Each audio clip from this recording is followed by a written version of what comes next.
नमस्कार, news One India देख रहे हैं आप और मैं हूं आपके साथ कोमल गंगवार। खबरों की शुरुआत करेंगे तो 3 दिवसीय लखनऊ दौरे पर आएंगे बीजेपी अध्यक्ष जेपी नड्डा। 22 से 24 जनवरी तक लखनऊ में रहेंगे जेपी नड्डा। मिशन 2022 को लेकर रणनीति तैयार करेंगे बीजेपी अध्यक्ष। तो पार्टी पदाधिकारियों के साथ बैठक भी करेंगे बीजेपी अध्यक्ष जेपी नड्डा। बैठक में कई अहम मुद्दों को लेकर हो सकती है बातचीत। साथ ही साथ आपको ये भी बता दें कि मंत्रिमंडल विस्तार को लेकर भी चर्चा हो सकती है।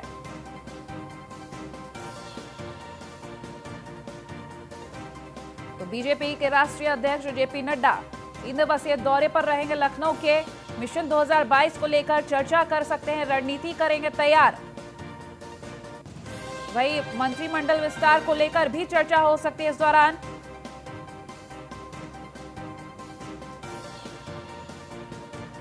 तो बेहद अहम माना जा रहा है बीजेपी अध्यक्ष जेपी नड्डा का ये दौरा। तो पार्टी पदाधिकारियों के साथ बैठक भी करेंगे, साथ ही साथ मिशन 2022 को लेकर रणनीति तैयार करेंगे बीजेपी अध्यक्ष।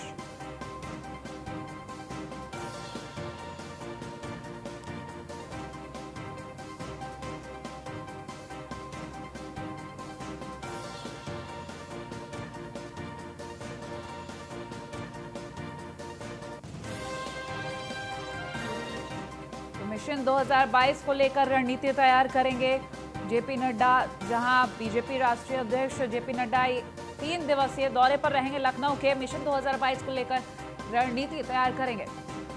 लखनऊ से संवाददाता एसके वाजपेयी लाइव बने हुए हमारे साथ, उनसे पूरी जानकारी लेंगे।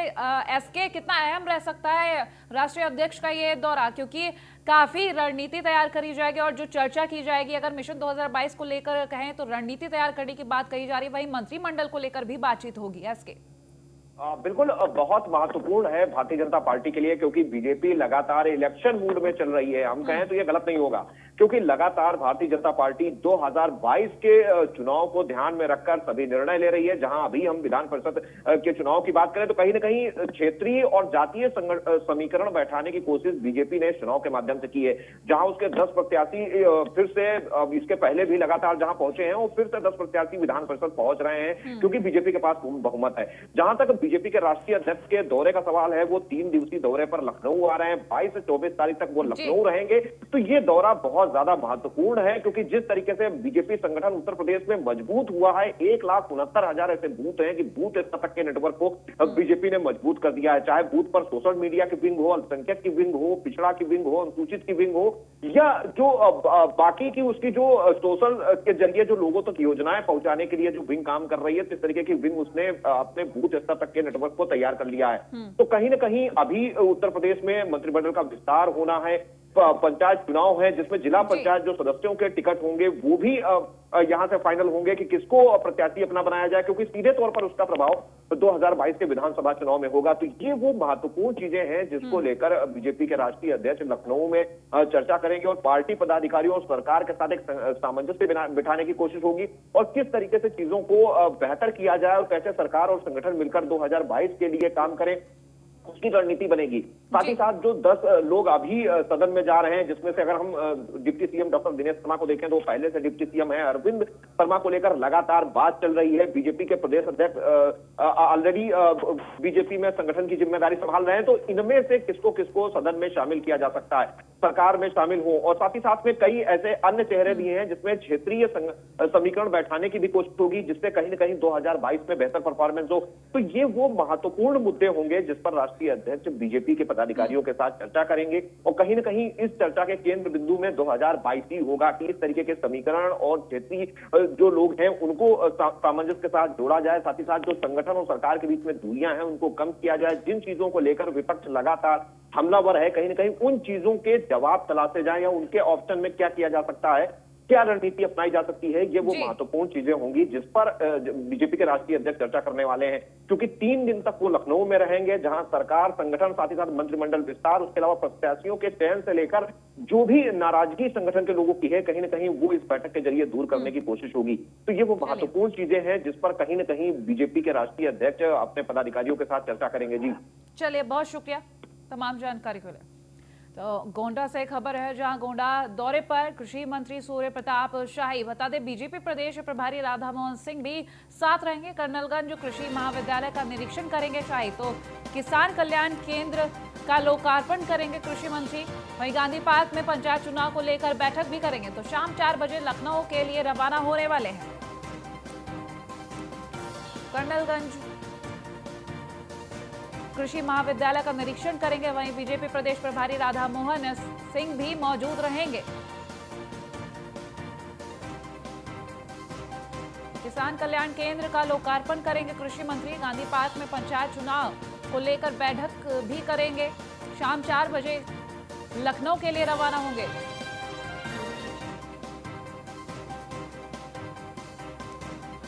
आज गोंडा दौरे पर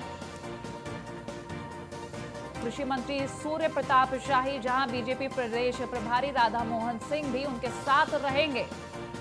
गोंडा दौरे पर हैं कृषि मंत्री सूर्य प्रताप शाही, बीजेपी प्रदेश प्रभारी राधा मोहन सिंह भी उनके साथ मौजूद हैं।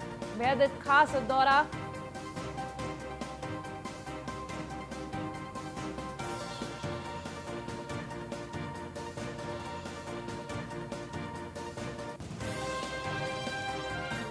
और मिर्जापुर वेब सीरीज के निर्माताओं की मुश्किलें बढ़ चुकी हैं। जी हां, मिर्जापुर के डायरेक्टर और प्रोड्यूसर के खिलाफ मुकदमा दर्ज किया गया है। बता दें अमेजॉन प्राइम के खिलाफ भी गंभीर धाराओं में मुकदमा दर्ज कर दिया गया है मिर्जापुर कोतवाली में। तो मिर्जापुर कोतवाली देहात में यह मुकदमा दर्ज कराया गया है। वरिष्ठ पत्रकार अरविंद चतुर्वेदी ने यह मुकदमा दर्ज करा है। तो मिर्जापुर वेब सीरीज के खिलाफ तो मुकदमा दर्ज किया ही गया है। साथ ही साथ ये तस्वीर हम आपको दिखा रहे हैं, जो वरिष्ठ पत्रकार अरविंद चतुर्वेदी की तस्वीर है। इन्होंने ही ये मुकदमा दर्ज करा है अमेजॉन प्राइम के खिलाफ भी, और मिर्जापुर के डायरेक्टर और प्रोड्यूसर के खिलाफ भी मुकदमा दर्ज कराया है। गंभीर धाराओं में ये मुकदमा दर्ज कराया गया है। वरिष्ठ पत्रकार अरविंद चतुर्वेदी ने ये मुकदमा दर्ज करा है। तो मिर्जापुर वेब सीरीज की मुश्किलें लगातार बढ़ती जा रही है। डायरेक्टर प्रोड्यूसर के खिलाफ मुकदमा दर्ज हुआ है। साथ ही साथ अमेजॉन प्राइम के खिलाफ भी गंभीर धाराओं में मुकदमा दर्ज किया गया।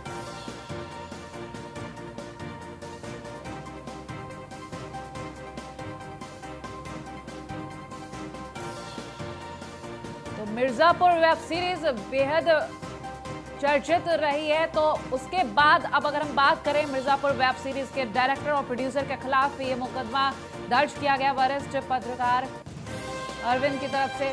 मिर्जापुर वेब सीरीज के डायरेक्टर और प्रोड्यूसर के अलावा अमेजॉन प्राइम के खिलाफ भी गंभीर धाराओं में मुकदमा दर्ज किया गया।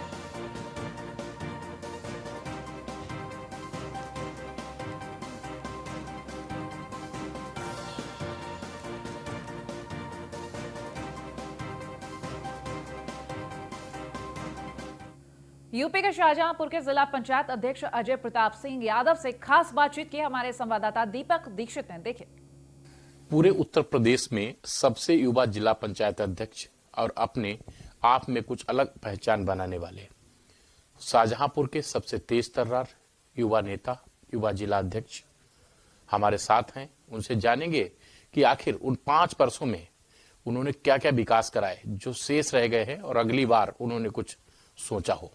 सर, आपका न्यूज़ वन इंडिया पर स्वागत है। धन्यवाद। सबसे बड़ी बात है कि आपने जो 5 वर्षों में जो विकास किए हैं, क्या क्या विकास किए हैं, क्या क्या लोगों तक, जनता की समस्याओं को कैसे समाधान किया?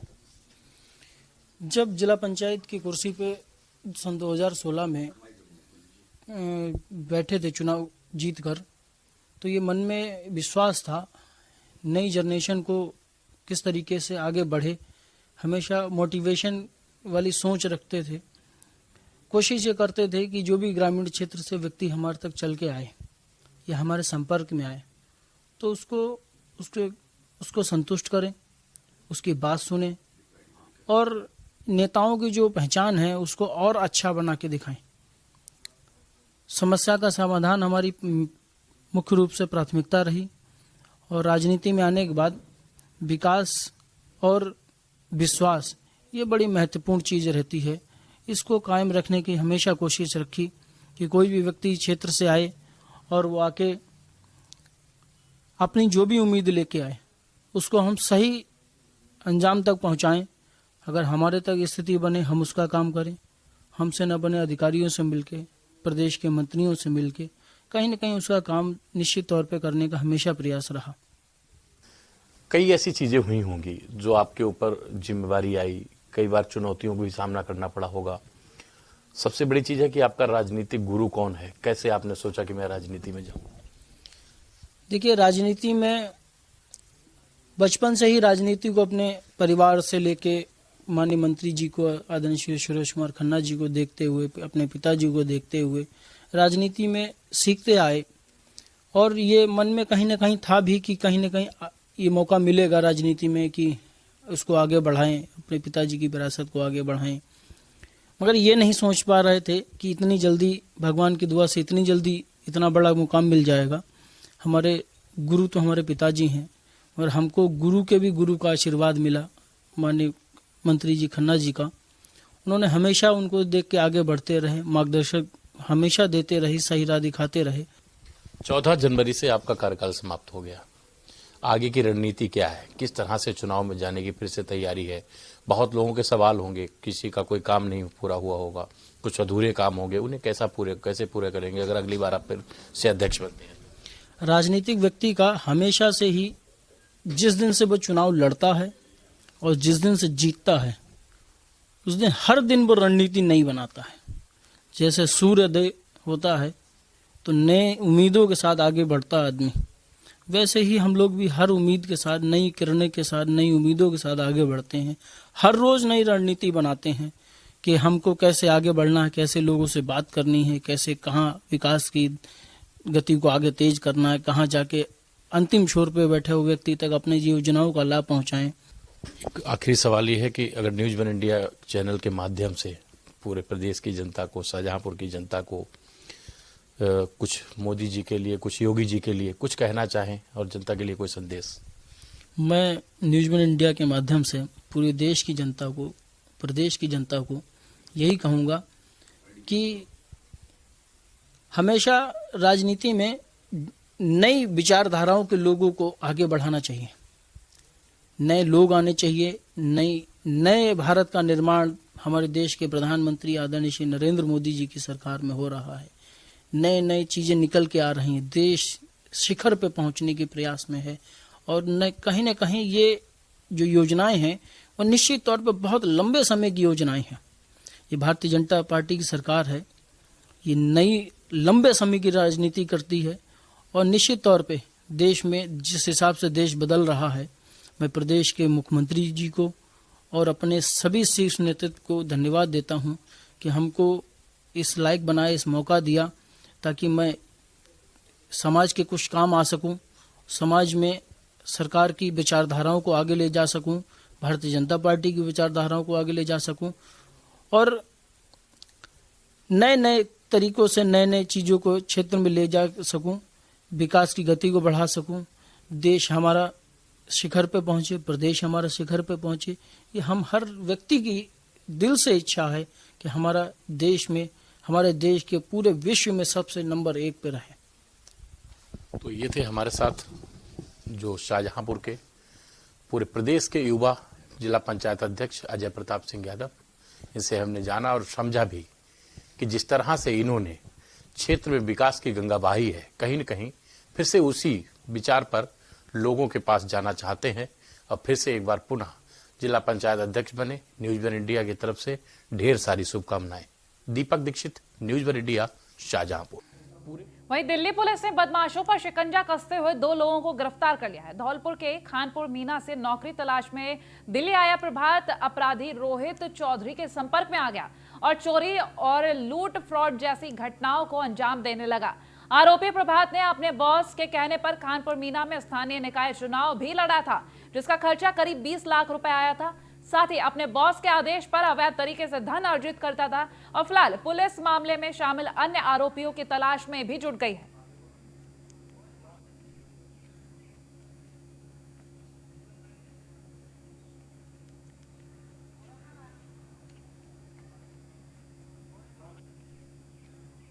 अब खबरों की तरफ रुख करेंगे तो मुरादाबाद से खबर, जहां वार्ड बॉय की मौत का मामला सामने है। बता दें, पोस्टमार्टम रिपोर्ट में जो मौत का खुलासा हुआ है, हार्ट अटैक से वार्ड बॉय की मौत हुई थी। तो पोस्टमार्टम रिपोर्ट से मौत का खुलासा हुआ। 3 डॉक्टर्स ने जो 3 डॉक्टर्स का पैनल था उसने पोस्टमार्टम किया। वैक्सीनेशन के बाद मौत की अफवाह उड़ी थी, तो रिपोर्ट में वैक्सीन से कोई भी संबंध नहीं पाया गया। तो पोस्टमार्टम रिपोर्ट जो सामने आई है उसके बाद हार्ट अटैक की पुष्टि हुई है। तो 3 डॉक्टर्स का पैनल था जिसके बाद पोस्टमार्टम किया गया। बता दें, वार्ड बॉय की जब मौत हुई तो उसके बाद अफवाह फैलाई गई कि वैक्सीनेशन के बाद ही ये सब हुआ है। तो पोस्टमार्टम से खुलासा हुआ कि वार्ड बॉय की मौत हार्ट अटैक के कारण हुई। मुरादाबाद से ये खबर हम आपको बता रहे हैं। वैक्सीनेशन के बाद ये अफवाह फैलाई गई कि वार्ड बॉय की मौत का कारण वैक्सीनेशन हो सकता है, लेकिन पोस्टमार्टम रिपोर्ट ने यह खुलासा कर दिया कि मौत का कारण हार्ट अटैक था।